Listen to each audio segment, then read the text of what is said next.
মাগুরা হতে বিষ্ণুপদ রায়। বিষ্ণুপদ রায়কে সংক্ষিপ্ত কথা বলার জন্য বিশেষভাবে অনুরোধ করছি। আজ আমাদের অবস্থান কর্মসূচির 16তম দিন। এই 16তম দিন যেসব শিক্ষক কর্মচারী যেখানে আছেন তারা অত্যন্ত আমি কিন্তু আপনাদের সহযোদ্ধা নই। আমি একজন প্রতিবন্ধী বিদ্যালয়ের প্রতিষ্ঠাতা। আমি দীর্ঘ 39 বছর মাধ্যমিক বিদ্যালয়ের প্রধান শিক্ষক ছিলাম। আমি 2011 সালের 31শে ডিসেম্বর অবসরে যাই এবং 12 সালে একটা স্কুল প্রতিষ্ঠা করি সত্যপতি। সেই শিক্ষক স্কুলটির সাথে আমি জড়িত আছি। আমি 43টা আন্দোলনে হাই স্কুল জীবনে অংশগ্রহণ করেছি। তার চেয়ে সর্ববৃহৎ অবসরে ছিলাম, ঢাকায় ছিলাম, শাহবাগ ছিলাম। আপনাদের সাথে আছি, এই 16 দিনই আমি আছি। আপনাদের দুঃখ থেকে আমি দুঃখ পাই।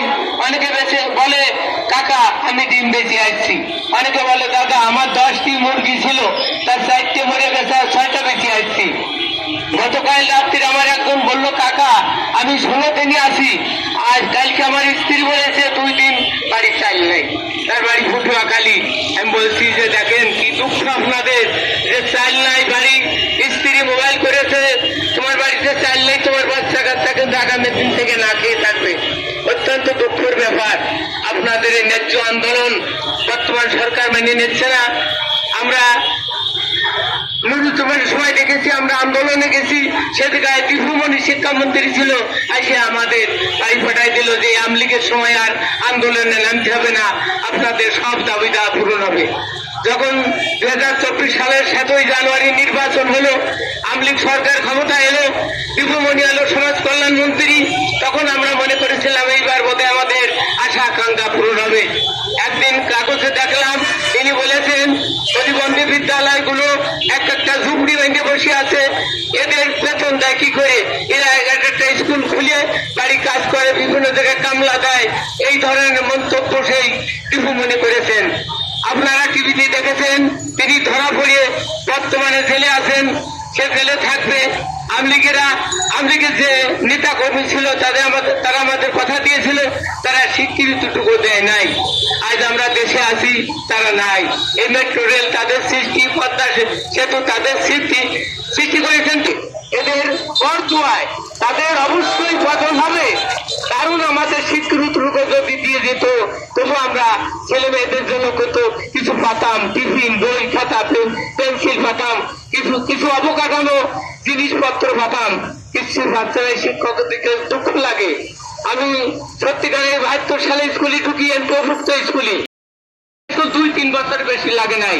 আমি 2টো কোএডুকেশনাল স্কুল, 3টে মাধ্যমিক বালিকা বিদ্যালয় করেছি। আমার প্রতিবন্ধী স্কুলের সাথে যে মাধ্যমিক বালিকা বিদ্যালয় আছে, গৌসেল আজম সাহেব গেছেন, তিনি দেখেছেন, সে স্কুলের আমি প্রতিষ্ঠাতা।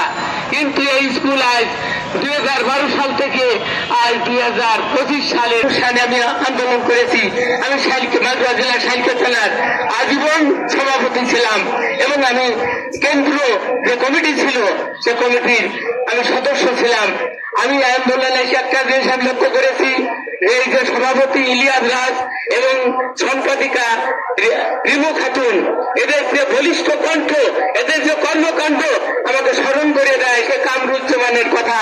আমাদের সভাপতি, আমাদের সেক্রেটারি ছিল মিনা দাস, একটা মেয়ে, তাদের কথা স্মরণ করে দেয়।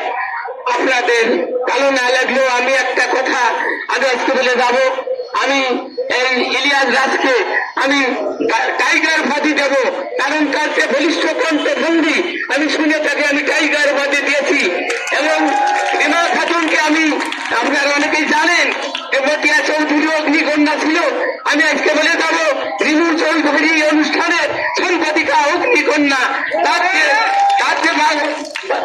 যে কর্মকাণ্ড, কালকে যখন এই শিক্ষকের আক্রমণ হয়, সে মাপতে চলে গেল, 5-7 শিক্ষকের মাথার মধ্যে হাত তুলে বলল যে ভাই আমি আছি, আমি রিমু যতদিন বেঁচে থাকি আপনারা থাকবেন। আমি তার উপাধি দিলাম।